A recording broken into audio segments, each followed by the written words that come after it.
안녕하세요, 도라입니다. 이번 영상은 뚜벅이었던 저희 커플이 차 사고 좋은 점에 대해서 말씀드리려고 해요. 편안하게 라디오 듣는다 생각하시고 들어주세요. 먼저 저희가 뚜벅이었던 이유는 만난 지 1년 2개월 정도 됐는데 남자친구는 주차할 공간에 스트레스가 너무 컸고 직장이 가까워서 살 필요가 없었다고 합니다. 그리고 저도 지하철로 출퇴근하고 딱히 차가 필요하지는 않았던 시점이었어요. 그래서 대중교통으로 데이트하거나 가끔 쏘카나 퍼플카를 빌려서 드라이브나 여행을 했었습니다. 그러던 저희가 차를 사기로 결심한 이유는 원래 2년 전에 남자친구 만나기 전에 제가 차를 사려고 계약까지 걸었었는데 기다리면서 굳이 사도 생각보다 많이 못 타고 다닐 것 같다 해가지고 한 6개월 정도 기다렸다가 취소를 했던 적이 있었어요. 그러고 남자친구를 만나면서 초반에는 수원 하남 대중교통으로 왔다 갔다 했는데 여름에 날씨가 너무 더웠을 때 남자친구가 짐 가방 큰 걸 들고 왔다 갔다 하는 모습을 보면서 차가 좀 있었으면 좋겠다라는 생각이 들었어서 구매하게 되었습니다. 드라이브 하고 싶은 날에는 또 여행 갈 때나 차가 필요한 경우 쏘카 렌트카를 빌렸었는데 사용 시간이 정해져 있어 늘 반납 시간이 신경 쓰이고 시간에 쫓기는 데이트를 좀 했었어요. 그리고 빌릴 때마다 차종이 달라져서 매번 새로운 차종에 적응하는데도 너무 스트레스를 받았습니다. 그럼 세 번째로 왜 아반떼였는가 라는 부분을 좀 설명드리고 싶은데요. 1차 고민은 중고차랑 신차를 고민을 했었습니다. 근데 초보 운전이라 옵션이 좀 있는 차를 봤었는데 제가 살 시점이 반도체 이슈로 차 생산이 늦어지면서 중고차와 신차 가격이 그렇게 크게 차이가 없었던 때였었던 것 같아요. 지금은 잘 모르겠지만. 그리고 차를 아예 볼 줄 모르고 복불복이라는 말이 있어서 그냥 좀 기다리더라도 신차를 사기로 마음을 먹었습니다. 그리고 2차 고민은 세단이냐 소형 SUV냐에서 또 고민을 했었는데요. 저의 예산은 3천만 원 이내였고 초보인 저에게 차 옵션은 정말 빵빵한 선에서 알아보기로 했었습니다. 그래서 1차로 셀토스를 봤었는데요. 셀토스도 나쁘지 않았는데 제일 낮은 트레디 등급 외부터는 기어복이 아닌 다이얼로 조작하는 거더라고요. 그래서 저는 이 부분이 너무 좀 저에게는 안 맞다라는 생각이 들었고 옵션이 어느 정도 있는 상태에서 이것저것 추가하다 보니까 3천만 원이 넘는 것을 보고 과감히 포기했습니다. 그리고 두 번째로는 쉐보레 트레일 블레이저를 봤었는데요. 쉐보레 차가 되게 튼튼하다는 말도 있고 해서 실제로 시승을 해보니까 문짝도 두껍고 차가 묵직한 느낌이 있더라고요. 디자인도 되게 멋있었습니다. 하지만 실내 디자인이 조금 저에겐 별로였고 어라운드 뷰 자체가 높은 등급에서도 없다고 하더라고요. 그래서 구매 후 따로 설치를 해야 해서 등급을 조금 높이고 이것도 추가하다 보면은 3천만 원 이상이라고 해서 패스했습니다. 그리고 세 번째로는 캐스퍼를 봤었는데요.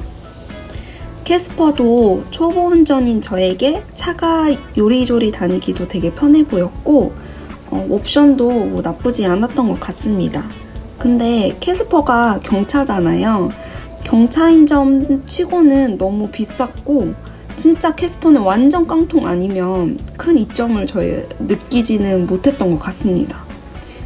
그리고 또 수원하고 하남 고속도로를 왔다 갔다 할 것을 생각해서 좀 안전을 생각해서 캐스퍼도 조금 패스를 했습니다.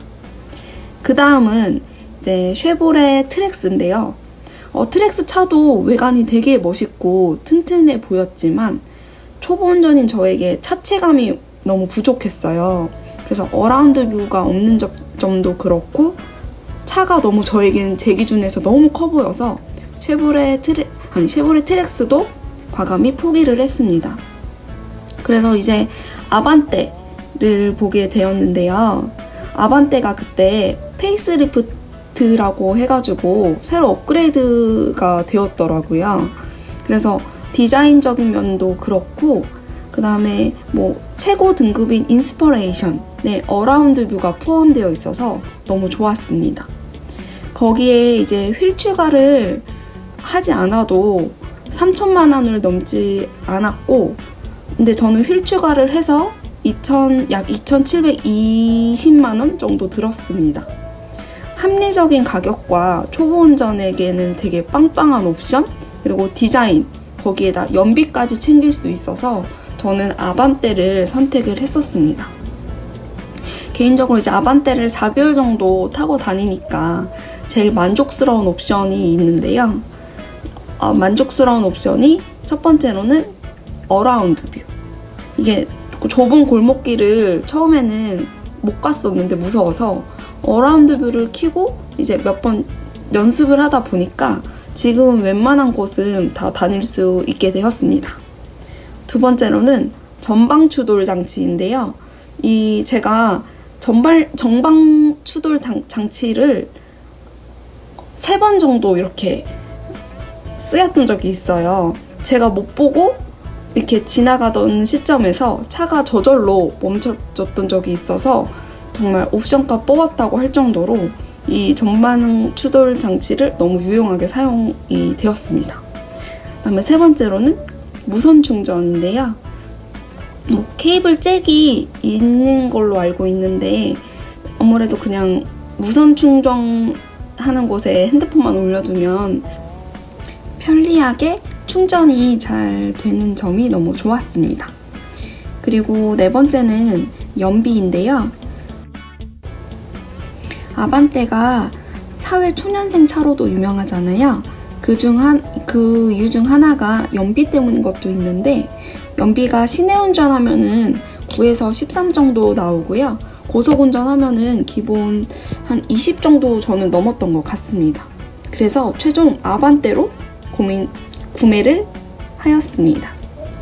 그리고 차를 사니까 좋은 점은 아시다시피 첫 번째로 시간과 날씨에 구애받지 않고 저희 스케줄에 맞게 생활할 수 있는 점이 너무 좋았습니다. 전에는 데이트를 하면 대중교통 타고 이동하다 보니까 좀 더 늦게 놀고 싶거나 하면은 막차 시간이 신경 쓰였고, 뭐 렌트카를 빌리거나 쏘카를 빌려도 반납 시간이 너무 신경 쓰여서 근교로만 많이 다녔습니다. 그리고 날씨도 더울 때 거의 집 데이트나 동네 데이트, 쇼핑몰 데이트만 좀 많이 했던 것 같아요. 그리고 두 번째로는 수원, 하남을 왔다 갔다 하면서 짐이 있는 날 있을 수 있잖아요. 짐이 있었을 때 좀 너무 힘들더라고요. 그런데 이제 차를 사고 나서부터는 이동수단도 편리해지고 짐을 아무래도 차 안에 두고 다닐 수 있으니까 그 부분도 너무 좋았습니다. 이제 네 번째로는 많은 추억을 만들 수 있다는 게 너무 좋았는데요. 이제 그 전에는 미리 차를 사전에 예약해야 했고, 주말 같은 경우에는 이제 뭐 쏘카나 이런 게 거의 못 빌린 경우도 있었어요. 너무 날씨가 좋거나 이러면 사람들이 많이 빌려서.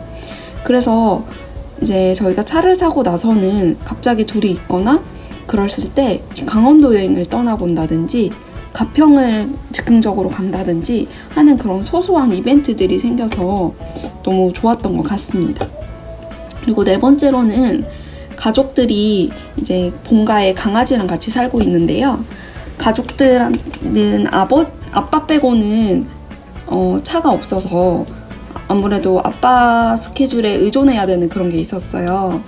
근데 이제 아빠 스케줄이 그렇게 고정적으로 있는 게 아니어서 제가 차를 사고 나서부터는 이제 같이 뭐 드라이브를 자주 간다든지 뭐 이쁜 카페를 많이 간다든지 강아지랑 그런 가족과의 추억도 좀 많이 생긴 것 같습니다. 그리고 다섯 번째로는 제가 유튜브를 시작할 수 있게끔 도와준 게 이 차인 것 같아요. 사실 유튜브를 옛날부터 좀 시작을 해보고 싶었었는데 소재가 난 도대체 어떤 소재로 유튜브를 시작을 해야 하지? 라는 고민을 좀 오래 했었습니다. 근데 이제 차를 사기로 마음 먹고 나서 아반떼 CN을 많이 막 유튜브나 이렇게 쳐보시잖아요. 그때 드라이브 브이로그도 많이 올라오고 차에 대한 정보를 주시는 유튜버 분들이 많으시더라고요. 그래서 이런 것도 유튜브 소재가 될 수 있겠구나 라고 생각이 들어서 이 부분도 차를 사기 되게 잘했다 라고 생각하는 부분 중 하나입니다. 이 영상을 통해서 아반떼 CN을 고민하고 계시는 분들께 조금 도움이 되셨으면 하는 마음이 있고요. 앞으로도 좀 재밌는 영상, 좋은 영상을 통해서 많이 찾아뵙도록 하겠습니다. 감사합니다.